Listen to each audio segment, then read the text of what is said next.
Hello, everybody. Hello, dear friends, and welcome to the Somananda Tantra School YouTube channel. My name is Liisa. I'm one of the senior teachers and the co-founder of the school. And today we are going to talk about how to make plans and goals for New Year that you will actually achieve. Stay tuned, and here is what is coming. Every year, especially in January, people are finding themselves wanting to bring change into their life, wanting to improve things about themselves, about their work, about their personal lives, about their health, and so on. And January is, everybody knows, the month for making New Year resolutions.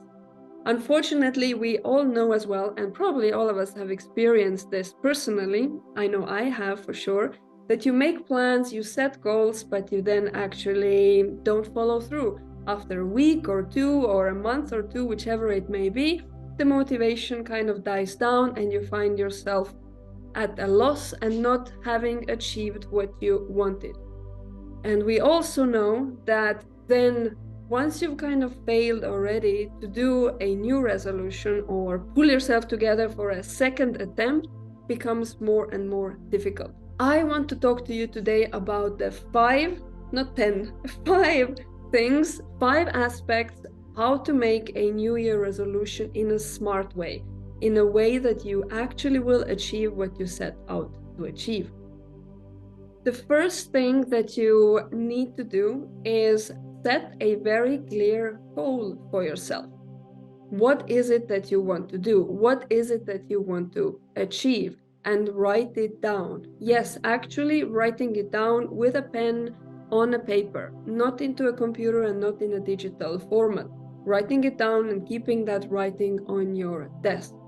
So what could be a good goal for the new year? For example, you maybe would like to have a regular spiritual practice. Maybe you need kind of be more solid with your yoga, with your meditation practice. Or maybe you want to achieve some health goals. You want to lose weight. You want to be more healthy. You want to be more flexible. Maybe you want to have more emotional control, emotional balance, and so on. Maybe you want to build better relationships with your family members or loved ones.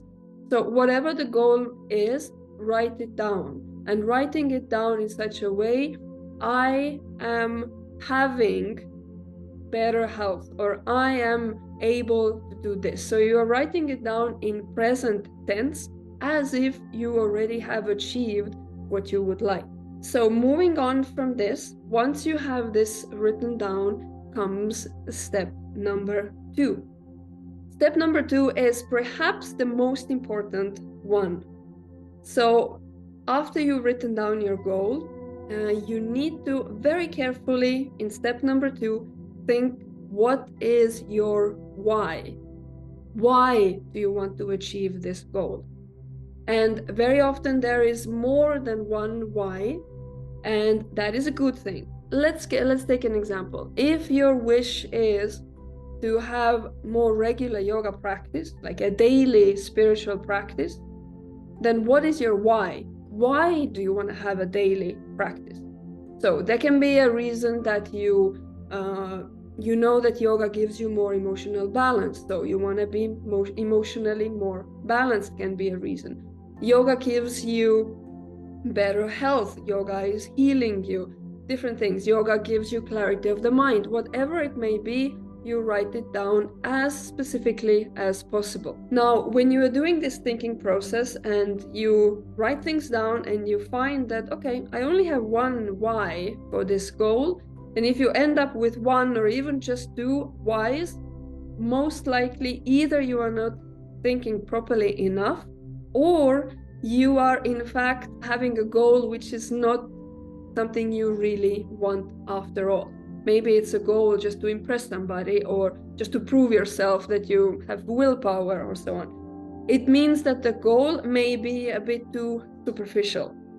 So either change the goal or look a bit deeper what your whys are. In my experience, the best would be to have at least 3 to 5 whys why you want to achieve something that you set out as a goal. So really think clearly about that, and write your whys down. Write them on the same piece of paper. Now, with the whys, there is one more, let's say, important aspect here. Very often, when we just quickly think about our whys, we tend to look only at the very superficial ones. We don't really do a proper analysis, and that is a mistake, because if your whys are not very clear for you, then guess what?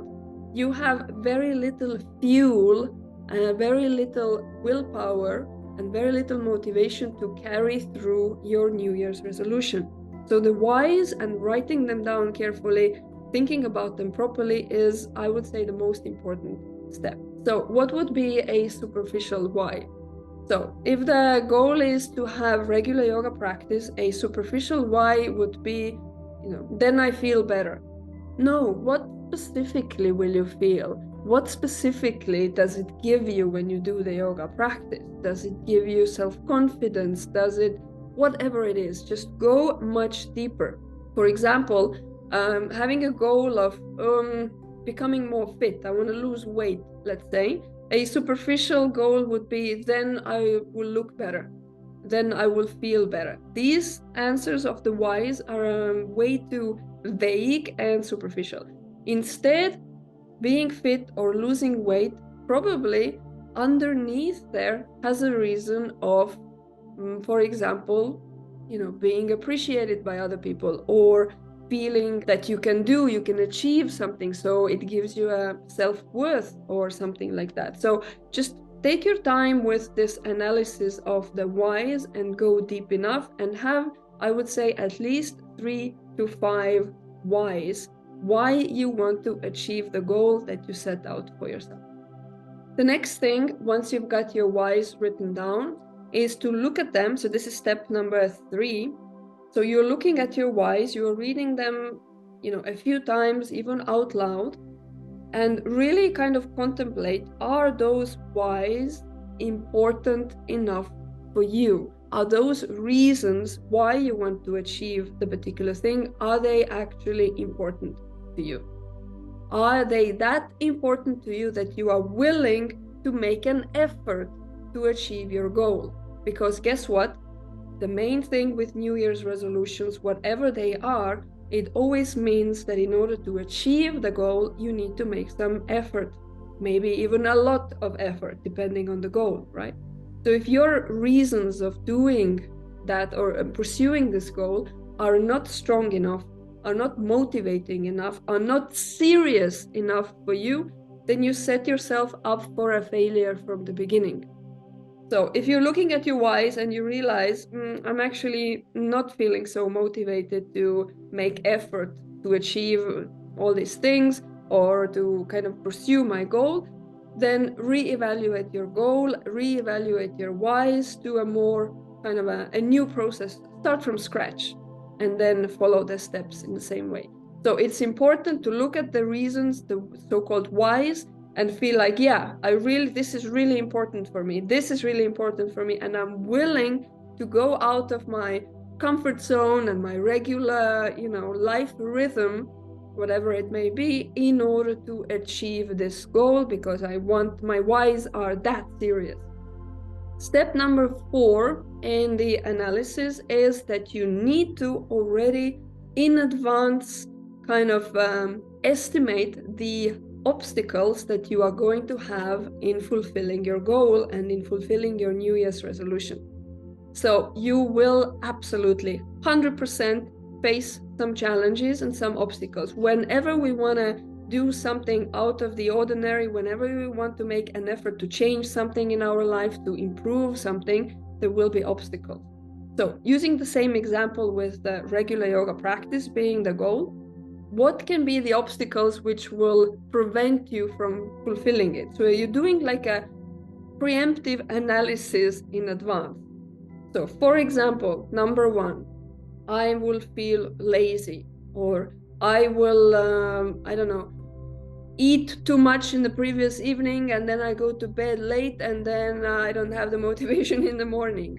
or my work schedule is too demanding and I don't find the time, whatever it may be. I will get distracted by watching movies or TV or YouTube or something like that, and so on. So basically, step number 4 is that you preemptively evaluate your own life and you already estimate what will be the challenges that you would need to overcome in order to achieve your goal. Write these challenges down, these potential obstacles, categorize them.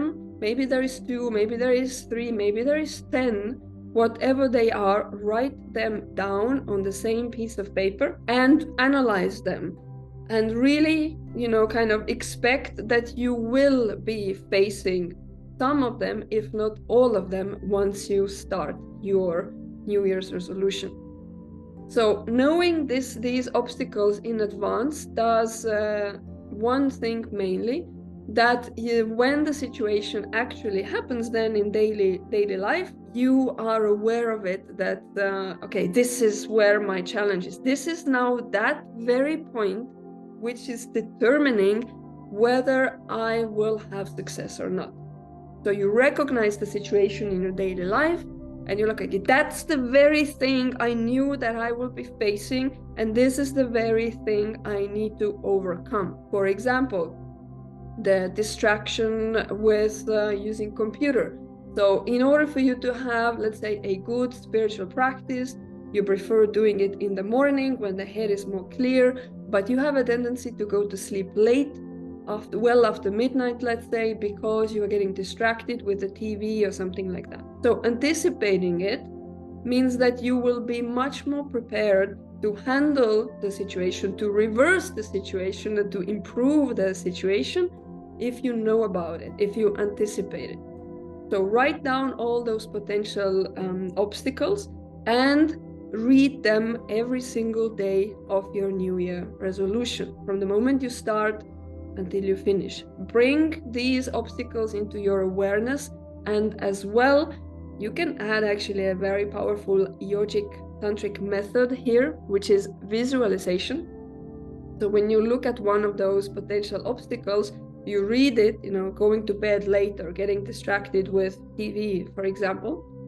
You read it, okay, that's the obstacle, and then you close your eyes and you visualize yourself overcoming that obstacle. So you are, for example, visualizing yourself watching TV. It's already, 11 o'clock. You're supposed to be going to bed to have enough energy to wake up in the morning and, do your yoga practice. So you close your eyes, reading that potential obstacle, and you visualize yourself at 11 o'clock, closing the computer, closing the TV, brushing your teeth, and going to bed. Maybe reading a book, that's fine. So using the mind, the power of the mind for each of the potential obstacles, and seeing yourself in your mind's eye, in your creative mind, overcoming that obstacle. And doing this exercise every single day, at least once, with all of the potential obstacles. The last and number 5 of the points is that now that you've done all this analysis, I'm telling you or suggesting you to go back to the first point, which is where you wrote down your goal, and now specify this goal, making it, first of all, quantifiable, timed, and achievable. So for example, be giving a goal which is realistic.